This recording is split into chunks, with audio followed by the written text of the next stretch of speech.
ایسا شاعر کہتا ہے کہ بھر کے جھولی میرے سرکار نے، بھر کے جھولی میرے سرکار نے، بھر کے جھولی میرے سرکار نے، بھر کے جھولی میرے سرکار نے، اور مسکرا کر کہا اور کیا چاہیے، مسکرا کر کہا اور کیا چاہیے۔ ارے جھولی بھر دیں گے اس کے بعد کہیں گے مسکرا کر مانگ، اور کیا مانگتا ہے، اور کیا مانگتا ہے، مانگ۔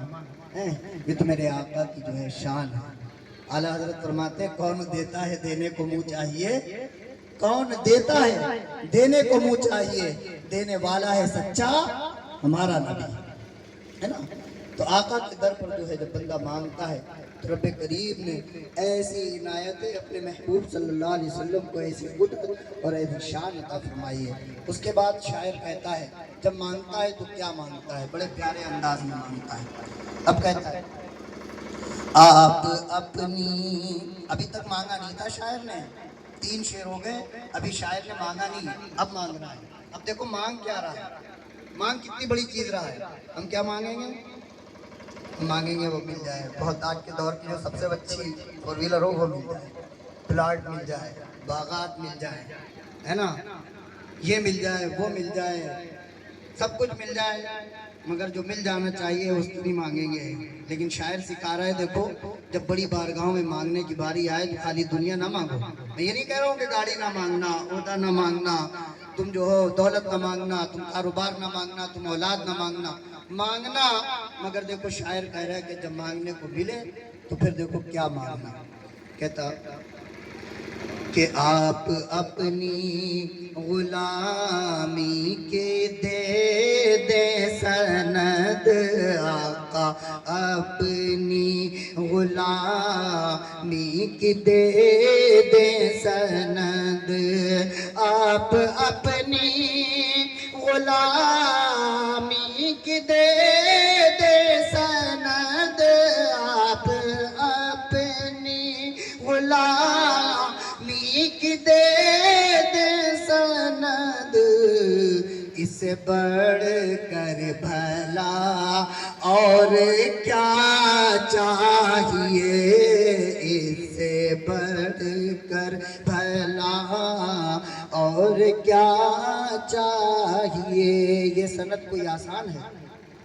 یہ سند مل جائے جس کو روز محشر سرکار فرما دیں یہ میرا ہے، یہ اللہ والے فرما دیں اے رب کریم یہ بندہ میرا ہے، یہ میرا چاہنے والا ہے، اے مولا اسے بخش دے، پھر فرشتے نہیں اسے گھسیٹیں گے جہنم کی طرف،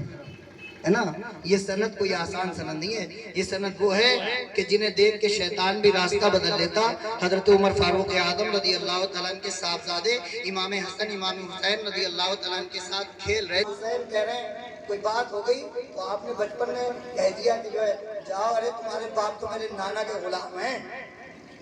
یہ وقت کا کوئی بادشاہ ہو اس سے اس کے اولاد سے کوئی کہہ دے جاؤ تیرے باپ تو میرے دادا کے میرے باپ کے یا میرے نانا کے غلام ہیں، اتنا جو سنا عمر فاروق اعظم رضی اللہ تعالیٰ عنہ کے شہزادے نے تو فوراً بھاگ کر کے آئے اور کہا ابا جان امام حسین نے کہا کہ جو ہے مجھے سب کے سامنے ایسے کہا کہ جاؤ جاؤ تمہارے باپ تو میرے نانا کے غلام ہیں۔ عمر فاروق اعظم رضی اللہ عنہ نے فرمایا واقعی؟ کہا کیا جاؤ ان سے کہنا یہ بات لکھ کے دے دو گے،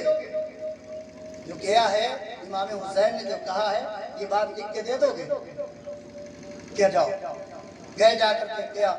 ایسی بات ہے واقعی آپ نے ایسا کہا؟ عمر فاروق اعظم رضی اللہ عنہ ساتھ میں گئے اور کہا کہ آپ نے یہ کہا، کہا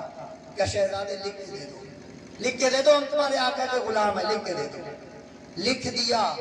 اور کہا لکھ دیا۔ عمر فاروق اعظم رضی اللہ عنہ وصیت کر دی کہ میرے کفن میں یہ لکھ دی رکھ دینا، یہ جو امام حسین نے کہا ہے تمہارے باپ میرے نانا کے غلام ہیں، تو لکھ دینا، اور یہ لکھا ہوا ٹکڑا جو ہے میرے کفن میں رکھ دینا، مجھے اس کے ساتھ میں دفن کر دینا، میرے ساتھ اس ٹکڑے کو دفن کر دینا۔ تو سبحان اللہ، تو یہ سند مل گئی تھی، یہ سند تھی۔ آج ہم سے کوئی کہہ دیں ذرا تھوڑا عہدیدار کے یا کسی کی طرف بڑھے، آقا ہی نے فرما دیا کہ تم جنتی ہو پہلے ہی، لیکن کہہ رہے ہیں کہ اگر کہہ دو غلامی تو یہ سند کوئی آسان ہے؟ شاعر کہہ رہا ہے کہ آپ اپنی غلامی کی دے دیں سند، آپ اپنی